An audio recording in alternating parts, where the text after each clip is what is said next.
we're going to talk about monads. Monads are a nice abstract way of talking about various algebraic theories. You can use monads to describe the theory of groups, for example, the theory of monoids, the theory of categories, the theory of various things.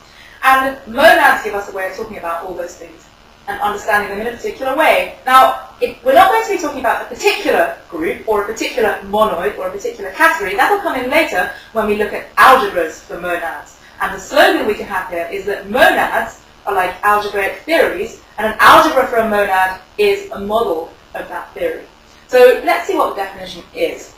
A monad is given as a functor on a particular category. First, you have to say what category you're working in, together with some extra stuff that tell us what's going on in that theory. So let's have the definition of a monad. A monad is given by, well, first of all, functor from a category C to itself. So this is an endofunctor, and it's equipped with two natural transformations. Equipped with natural transformations. Eta, which goes from the identity functor to t. I'm writing it as a double arrow because it's a natural transformation. And mu, which goes from t squared to t. And this is called the unit, and this is called the multiplication. And I hope you can hear me above that siren that's outside. Now let's just look at what this does in components, because it's a natural transformation, so of course that means that for every object in the category C, it has a component which is a morphism. So eta, the component of eta at the object x, is a morphism in C that goes from x to t of x. And what about mu? The component of mu at x is a morphism in C that goes from t squared of x to t of x. Now, of course, this has to satisfy some axioms, and when you're a hardened category theorist, like we're going to be, you say it satisfies the obvious axioms. Well, let's actually say what those axioms are, and hopefully later on you'll be able to understand why they are these so-called obvious axioms. Well, there are two axioms. There are unit axioms and associativity axioms. They might not at first look like the ordinary unit and associativity axioms that you know, but again, that's another thing that hopefully will become clear later. So let's see, the first, the unit axioms. So these are such that the following diagrams commute. Let's start with the unit. First, you can start with t, and you can go over to t squared in two different ways. You can either do eta on the right, or you can do eta on the left. And after you've got yourself to t squared, you can then do mu to get back down to t again. And the point is that that's supposed to be the identity. And what about for mu? We have an associativity axiom that says if you start with t cubed, there are two things you can do. You can either do mu on the left, or you can do mu on the right. And both of those take you down to t squared. And once you're at t squared, there's only one thing you can do, which is mu. So you do mu.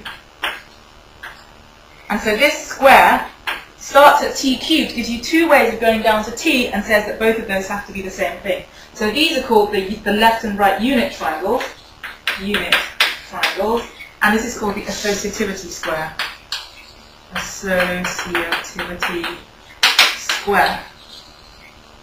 Now, in case you're not used to seeing diagrams of natural transformations like that, of course, what's a diagram of natural transformations? Well, you can do it on components, because a natural transformation is made up of these morphisms, which are the components. And saying that this diagram of natural transformations commutes is precisely saying that on components, the diagram on components commutes. So I can rewrite this, which I'm just going to rewrite it literally now, saying what it means on components. So this one says that if you start with t of x, and you do t of eta of x, going to t squared of x, here that says now eta t on components is the component of eta at t of x. So after that you do mu of x. This is the identity morphism on x, that's the identity morphism on x. So this is now an honest-to-God commutative diagram in the category C. And we can do the same thing to this one over here. We put x's in everywhere. Oops, sorry.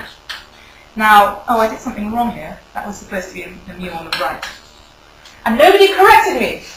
So mu t, the component of x, is the component of mu at t of x, and this here is t of mu of x, and this is mu of x, and this is mu of x. So that is the definition of a monad.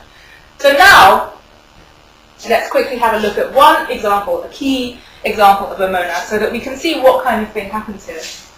Example, we probably won't have time to go into the full details now, but hopefully it will give you some idea of how monads encapsulate the theory of something.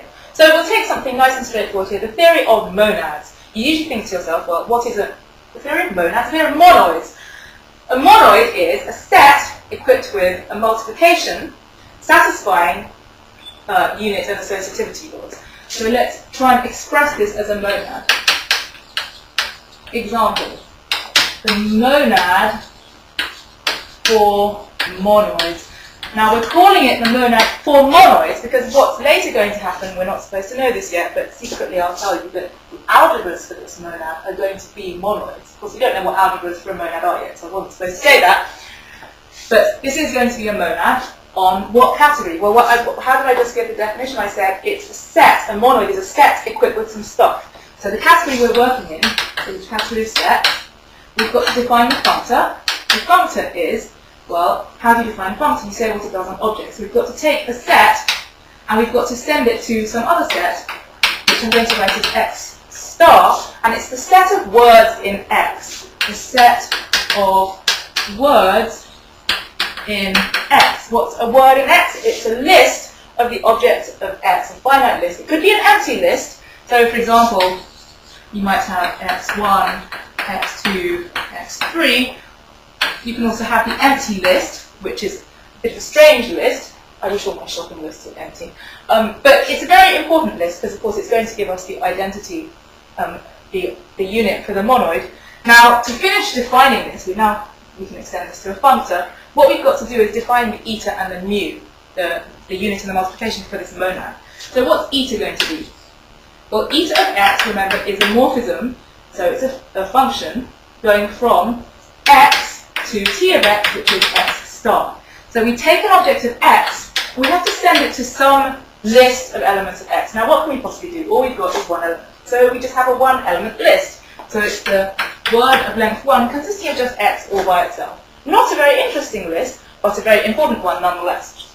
And then we have to define the natural transformation mu. Mu of x goes from x t squared of x, which is x star star, and it's a function to x star. So what's x star star? Well, it's words in x. So it's a list of lists. So here's a list of lists. A, B, C, comma, E, E, comma, F. So how can we possibly turn that into just one list? Well, you just delete these brackets. So this is just a case of deleting the inside brackets, and you get one long list, A, B, C, D, E, F. So that's what the multiplication is. Now, next time we'll see what on earth it is these axioms say, but here's something to be aware of, which is that the unit and the associativity axioms do not correspond to the unit and the associativity of the monoid. The unit and the associativity of the monoid has been coded into the definition of this functor already. You can perfectly well have a monad for non-unital, non-associative things. And later, next time, we'll see how that's the case. So don't get confused about the fact that these are unit and associativity. Next time, we'll see what those axioms are actually saying for this case, and we'll probably have a look at how the algebras for this thing give us monoids. This time, we're going to look at some more examples of monads. In fact, we're going to carry on with the example we had before of the monad for monoids and actually look at why it satisfies these axioms. After that, we'll have a look at another example, which is the monad for categories, technically small categories, because that's very closely related to this one and is another key example. So remember that the definition for a monad was that we had a functor on a category C together with natural transformations eta and mu, the unit and the multiplication, satisfying these two diagrams here. And we said that the monad for monoids was this one here, where we're working in sets and we've taken the action of the functor to take a set x to the set of words in elements of x.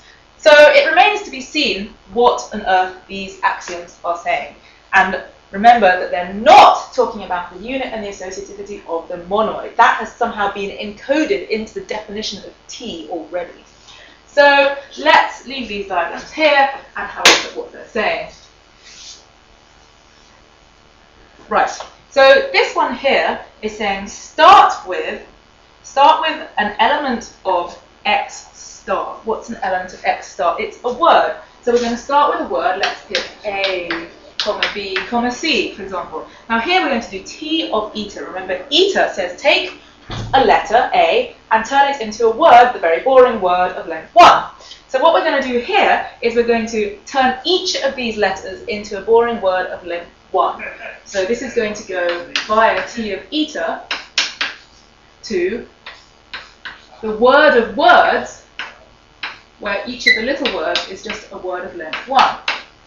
And when we do mu, remember mu just says remove the inner brackets. So we do mu here, and it says remove the inner brackets. So this is an exercise in futility, because what we've done is we've inserted some brackets and then we've removed them again. And it's no surprise to discover that that is exactly the same as just sitting there doing nothing whatsoever.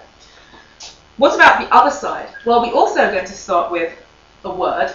So I'm going to do it down here. This is the right-hand side over here, which is that you start with a word A, B, C as before. But now we're going to do eta at T of X, which means take this word and turn it into a word of words of length 1, which means that we're going to send this by eta T, eta x T of X, that's the double T of eta of X, to a word of length 1. And essentially what that means is that you've inserted brackets in a boring place, but in the sort of other possible boring place. Here we have brackets around each letter. Here we've got an extra set of brackets around the word. And now when we do mu on that, well, remember mu says remove the inner brackets. So it's another exercise in futility. Slightly different kind of futility. There's more than one way of being futile. But again, if you insert brackets and remove them again, it's just exactly the same as having done nothing at all. So this one, the unit axioms say if you insert brackets and remove them, it's just the same as if you've done nothing at all. And that's nothing to do with the unit of a monoid. Okay, so what about the associativity square? T cubed of X is where we start. T cubed of X is words of words of words of X. I'm not probably going to try and write one of those down. I'm just going to wave my arms around a bit. So this is words of words of words of X. Now what's mu? Remember, mu is concatenation, which is removing brackets. Here we've got two kinds of brackets. We've got two layers of brackets that we can remove. Mu over here is telling us to remove one set of brackets, whereas T of mu is telling us to remove some other set of brackets. So this one is telling us to remove the outer set, and this one is telling us to remove the inner set out of the two inner sets of brackets. But then the mu here tells us to remove the remaining set of brackets. So what this is saying, it's like having blue brackets and red brackets. And it says that if you remove the blue ones and then the red ones, it's exactly the same as removing the red ones and then the blue ones. So nothing interesting is happening there. So that's what the associativity square is saying. And that's why the monad for monoids is, in fact, a monad, which is a good thing, otherwise it'd be stupid to call it the monad for monoids. We can also do this for small categories. Yes, there is a monad for small categories.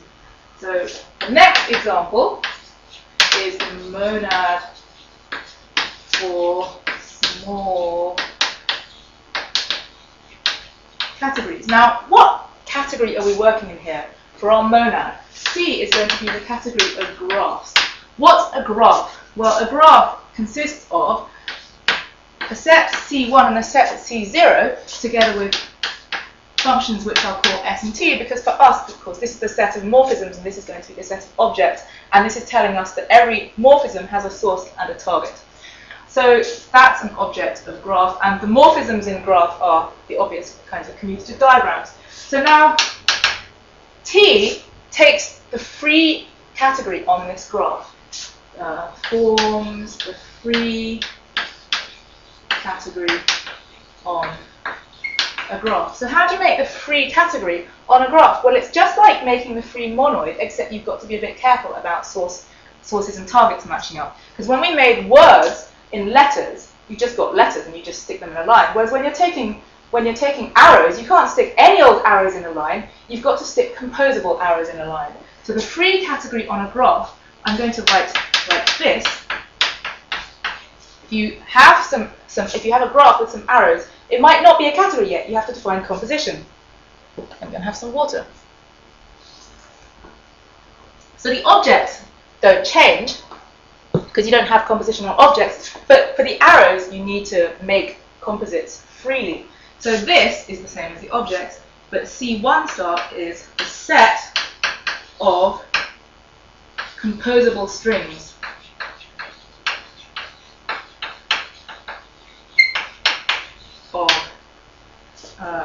Of arrows. Now, we could write that down very pedantically, but let's just draw a picture instead. So where before we had, lists like A, B, C, now we're going to have things like F1, F2, F3, where these match up at their objects. You can, of course, have something that's like the empty list, because if this is going to be a free category, it jolly well ought to have an identity. So another example of something in C1 star, this is something in C1 star, and another example of something in C1 star is the identity. We've got to stick something in. That's the identity, but it's better to think of it as the empty, the sort of empty composable string, so that when you stick it onto an arrow, nothing else happens to it. Just like if you stick an empty list onto the end of a list, it doesn't change the list, which is why it's an identity. So this is still a graph, because when you stick some arrows in a row to make a composable string, it still has a source and target. So the source and target of this one are A and D. And, well, and nothing really. There's nothing much else to say about this. In the one object case, of course, it just goes back to being a monoid, because a monoid is a one object category, but that's a bit of a digression. The fact that the axioms hold is exactly the same as the reason that they did for monoids, and so we have a nice monad here for categories. Now, just like with monoids, secretly I can tell you that the algebras for this monad are small categories. And next time we'll have a look at what an algebra for a monad is and what information is encoded in it. Today, or rather this time, we're going to talk about algebras for a monad. Remember that a monad is supposed to be like an algebraic theory, and an algebra for a monad is supposed to be like a model of that theory. So, for example, we have a monad which is for the theory of monoids, and then an algebra for that monad is going to be an actual monoid.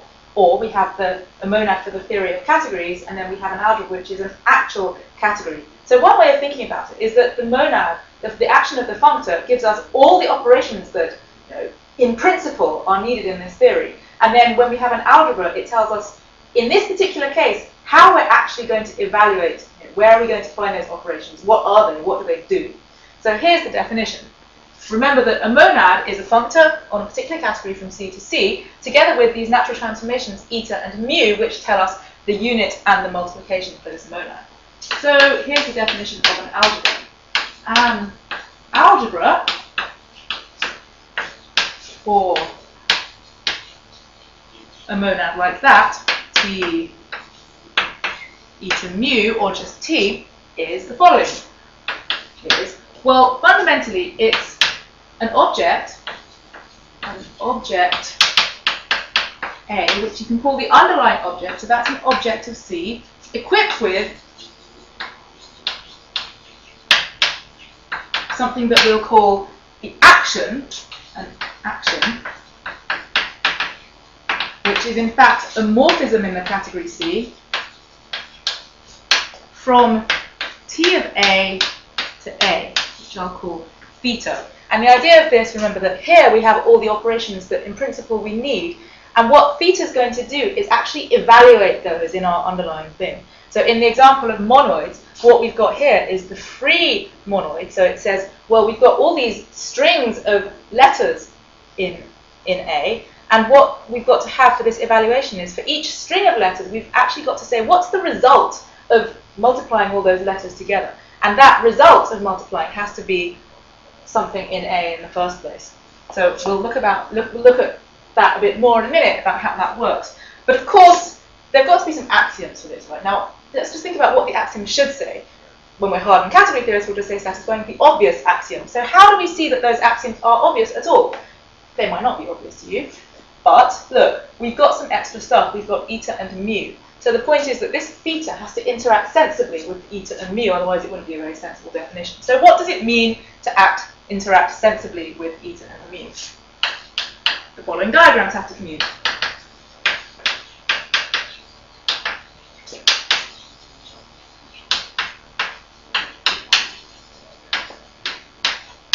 So first of all, there's got to be something to do with eta. If you start with an object A, let's see, you can go from A into T of A using eta. And then, oops, that looks a bit like an N, eta. And then after that, you can do this algebra action, theta, and you can get back down to A again. And that's supposed to be the same as doing the identity. The other thing you can do is you can do some mu stuff. So if you start with T squared of A, there are two things you can do now. And when you have these kinds of definitions in category theory, it's usually to do with being able to do two different things and you want them to come out to be the same. So what are the two things you can do to a t squared? Well, one of the things you can do is you can do a mu at A, and that takes you down to t of A. But the other thing you can do is you could do t of theta, because t of theta is going to take you down to t of A, right? And now there isn't very much you can do, you just have to do theta to get yourself down to A, and the point is that those two things have to be the same. So that is the definition of an algebra for a monad. Now let's see what it means in one of the examples that we had before, which is the monad for monoids. So let's get rid of this stuff, but leave the axioms there, and see what they're saying. So in the example, where we have C equals set, and T equals the monad for monoids. So an algebra in this case is, first of all, it's an object in the category, so it's the set A, equipped with a theta like this,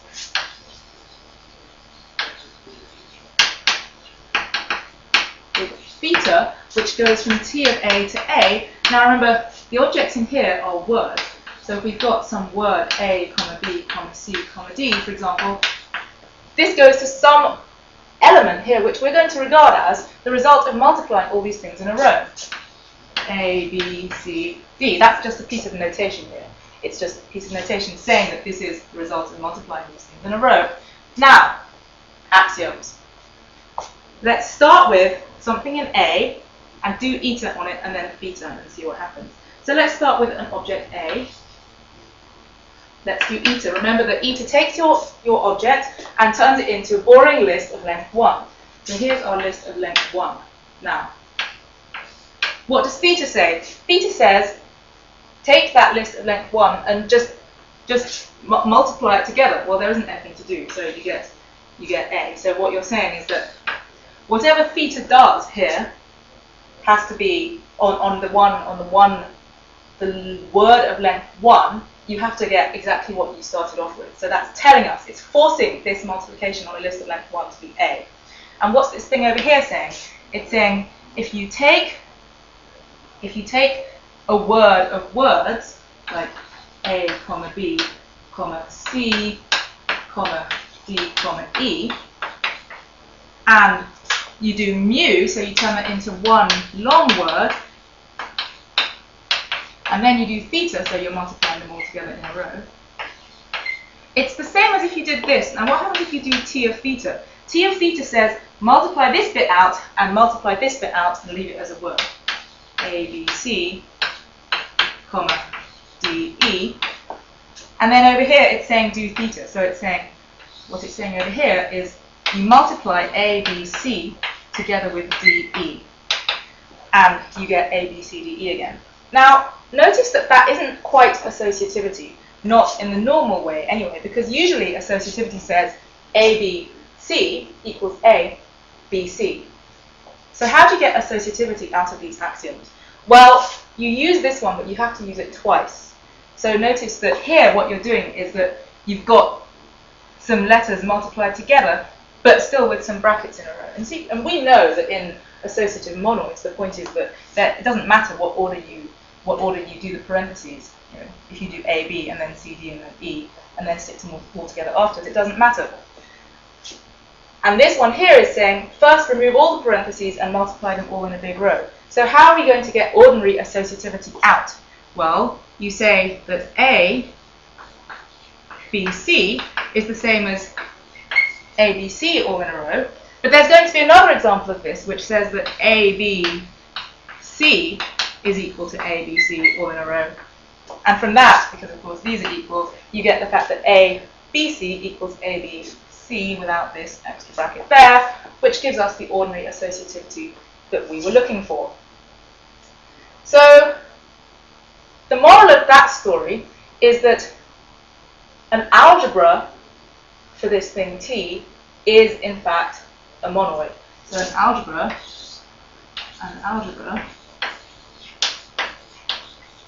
is precisely a monoid because it's a set equipped with some operation which satisfies these things, ensuring that the thing is associative just as we wanted. In the case of categories, we can do exactly the same. We can follow through the exact same calculation to show that an algebra for the category monad was precisely a category, and the associativity thing is going to work out in exactly the same way. Is there anything else I need to say about algebras? I think at this point there isn't, and if there is, I'm going to say it next time.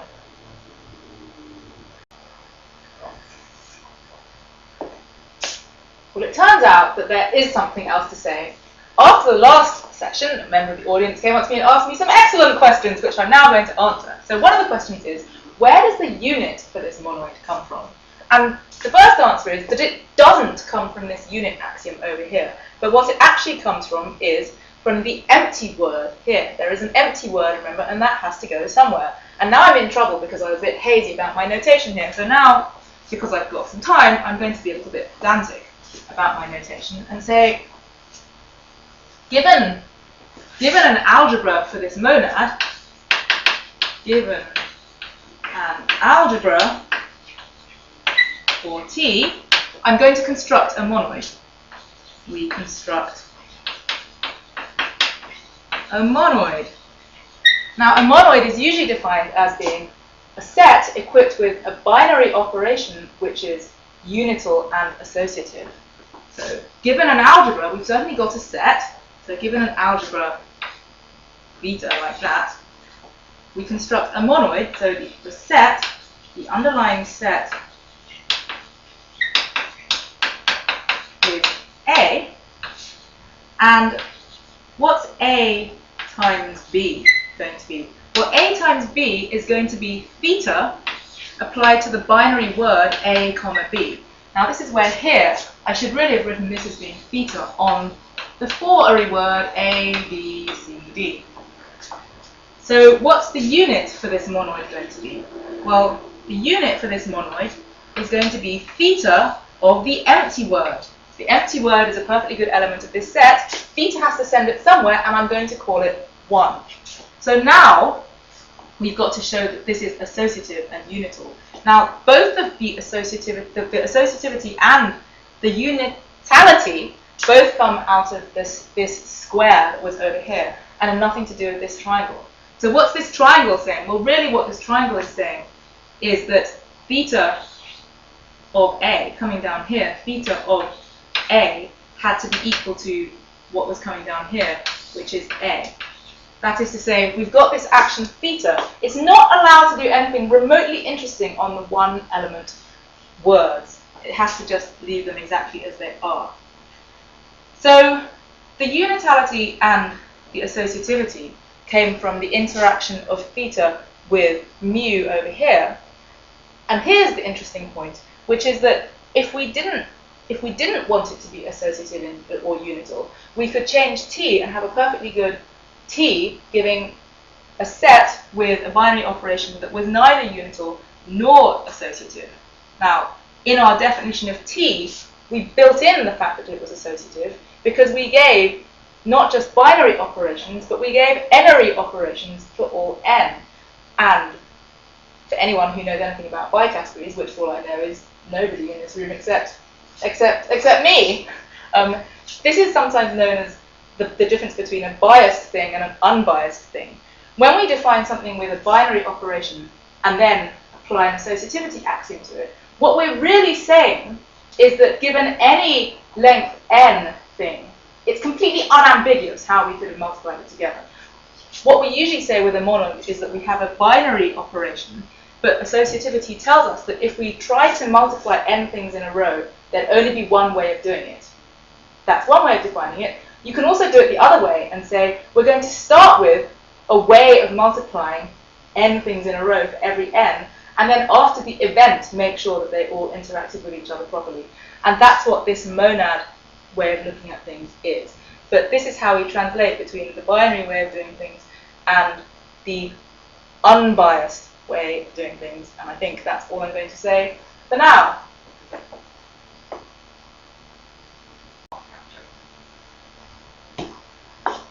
Today, we're going to carry on talking about algebras for a monad.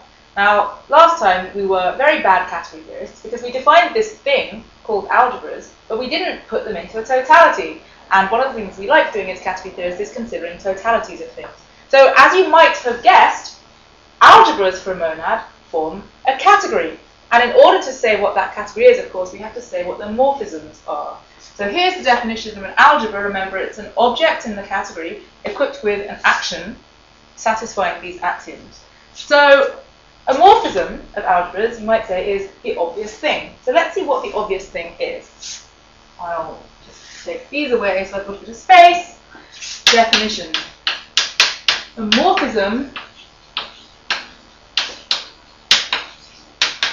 of algebras for T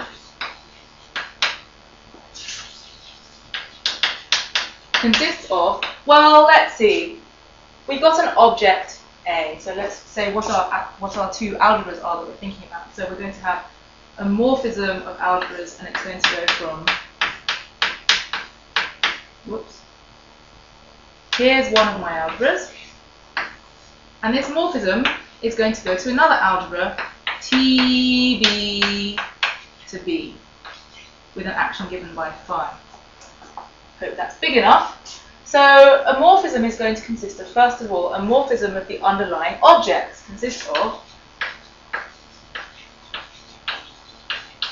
a morphism of underlying objects.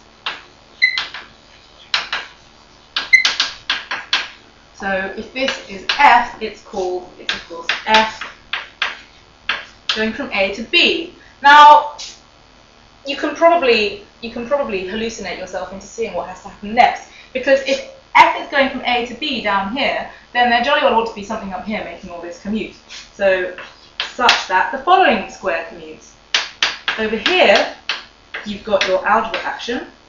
Over here, you've got, your morphism on underlying objects. And here, you've got your other algebra action.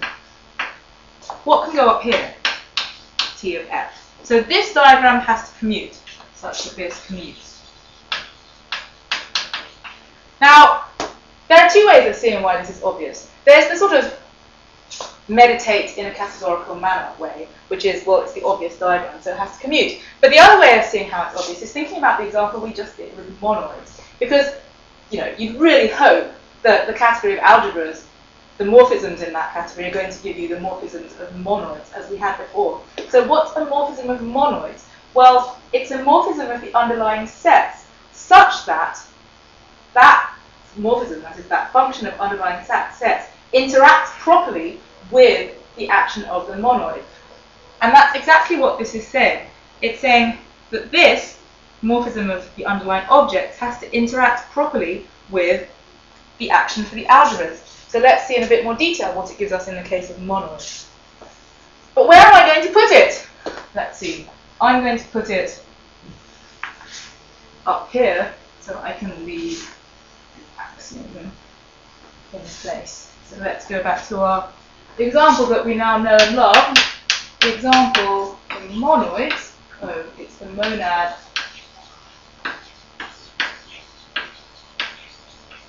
the monoids.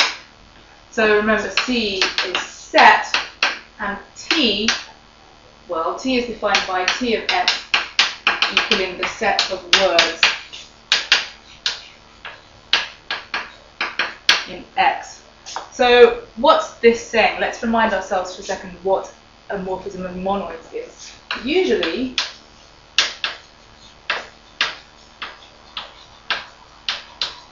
a morphism of monoids,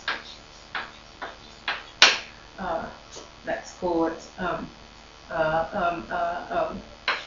A to B, is, let's call this F,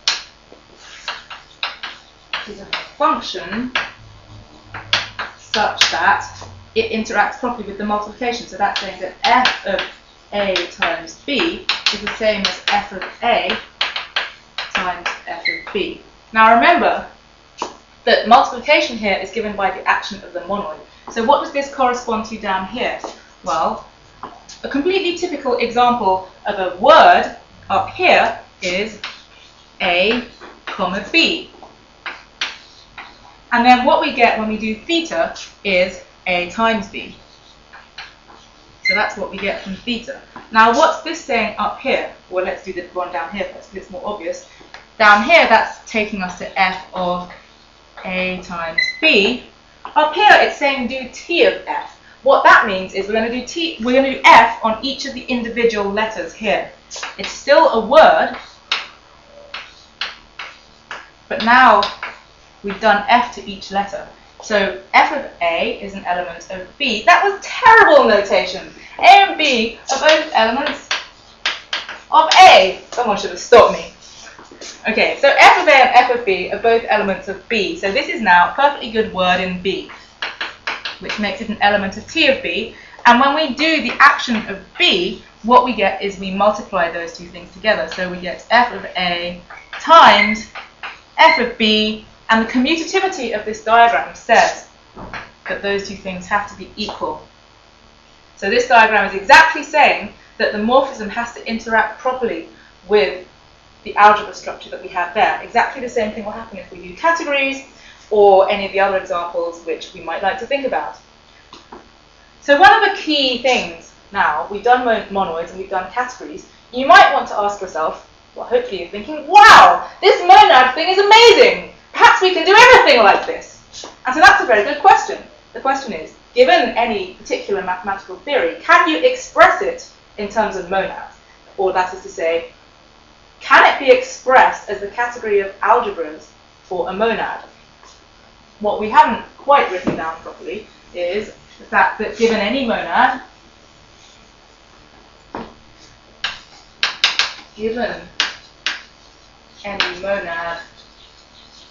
T,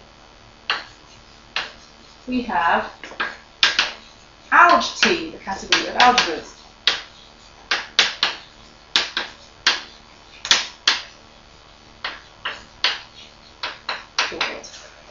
And so you might say to yourself, here is a question. Given some random category, given a category D, is it equivalent to some category of algebras for something?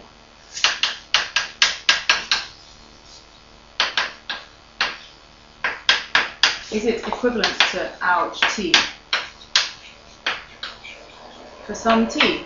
Now usually we have an underlying category in mind here. For example, we know that a monoid is a set equipped with some extra stuff. So we can ask ourselves whether monoids can be expressed via monads on set.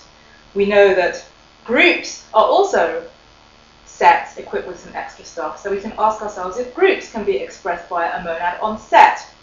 We know that topological spaces are sets equipped with some extra stuff. So we might ask ourselves if spaces can be expressed as via a monad on set. And that's a rather interesting example because the answer to that one is no. But the question is still a good one, and that is the question of monadicity. So this is the question, this is more or less the question. This is more or less the question of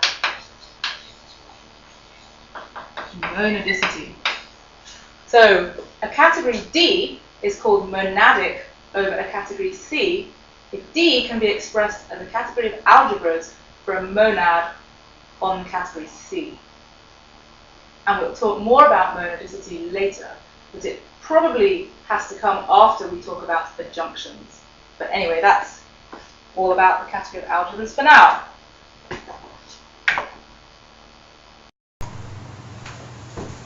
Today we're going to talk about monads again, but this time we're going to talk about monads inside an arbitrary 2 category. Now usually a monad is a functor together with a couple of natural transformations, and what that means is that we've done something inside the 2 category of categories, functors and natural transformations. But of course we can try and do that inside any old other 2 category, and we get the definition of a monad inside another 2 category. So given let C be a 2 category, that's a strict 2 category. So you can secretly think of this as being like the 2 category cat, e.g.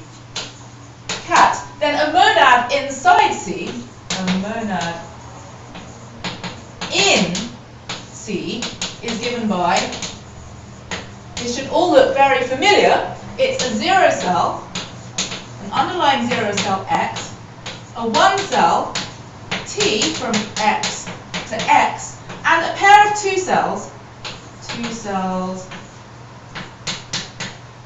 eta from 1 to t, and mu from t squared to t. You know, I feel like I've said this a lot recently, but maybe it wasn't to you. Anyway, so these have to satisfy the usual monad axioms. Satisfying the usual monad axioms. Now, in fact, we don't just get monads in a 2 category, we get an entire 2 category of monads inside any 2 category. And this is what happens in Street's paper, The Formal Theory of Monads. So what we have to do now is we have to think up a notion of morphism of monads. So what's a morphism of monads? A monad functor well, we've got to take a pair of monads, so we've got, here's one monad, S, well, it's S1 on X1, and here's another monad, S2 on X2, so a monad functor from this sort of thing to that kind of thing is going to be given by, well, you can sort of guess what it should be at the first place, because certainly we've got to have some way of getting from X1 to X2 in the first place. So it's given by a 1 cell,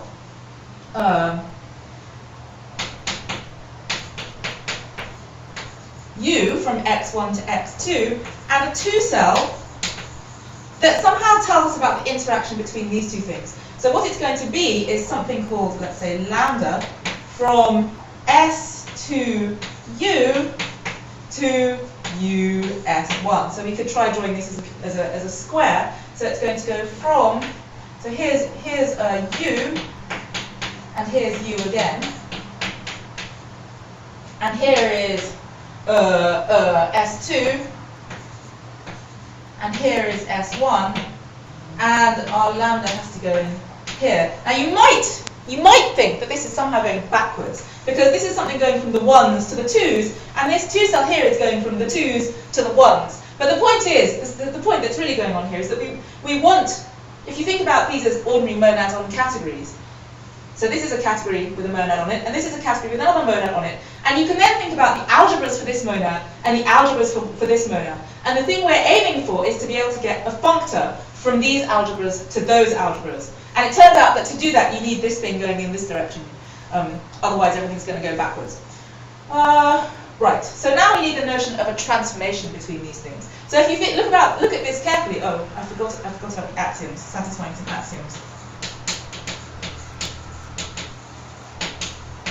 And, well, you see, I could be all category theorist about this and say it's satisfying the obvious axioms, but actually the axioms are sort of interesting, so I think I might even tell you what they are as a special treat, because it's nearly Christmas.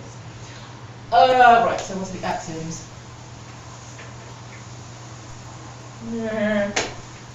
Well, what do you think the axioms? What do you think the axioms should be?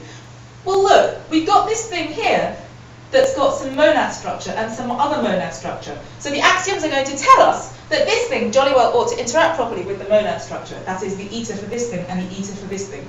So, and the mu for this thing and the mu for that thing as well. So let's do the etas first. So here are the axioms. Well, we've got S2U going to U S1.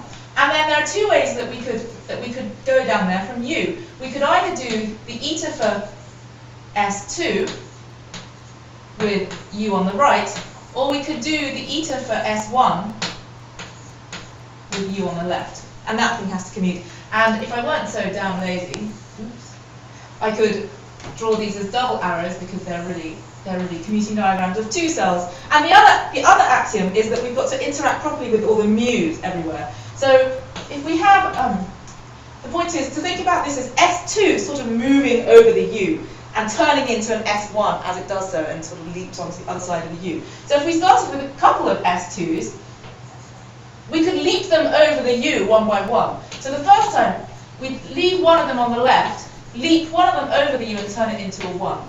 And then we've got this other one which we can leap over, so then we've got two of the S1s on the right. So this here is a S2 and then a lambda. Don't know if that's legible. And this is a lambda and then an S1. The other thing we could have done was we could have started by doing mu down here, mu of the S2, and landing on an S2U. And over here we could have done mu and then a mu of an S1, and landed on U S1. And then we could have just leapt the S2 over the U all at once, like that. So those are the two things that have to commute to be a monad functor. Finally, we can look at what it is to be a monad transformation. And you should be able to work out what this is as well, because what's the underlying data for this? We've got a 2-cell, no we haven't, we've got a 1-cell and a 2-cell. And so the data for a transformation should jolly well be a 2-cell between different ones of these, and some axiom telling us about the interaction with the 2-cell. So that's exactly what it is. Maybe I'll take these axioms off. Monad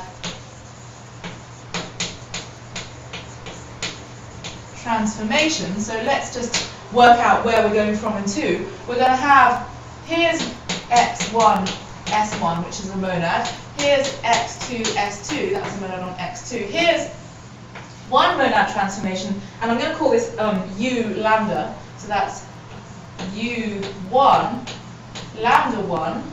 And here's another one, which is u2, lambda 2.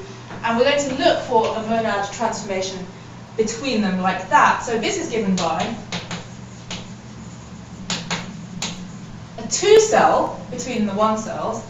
So it's a 2-cell from, so let's just make sure this type checks. I mean, we've got, fundamentally we've got a U1 like this, and we've got a U2 like this, so we're going to look for a 2-cell sigma living in there, and it's got to satisfy the obvious axiom.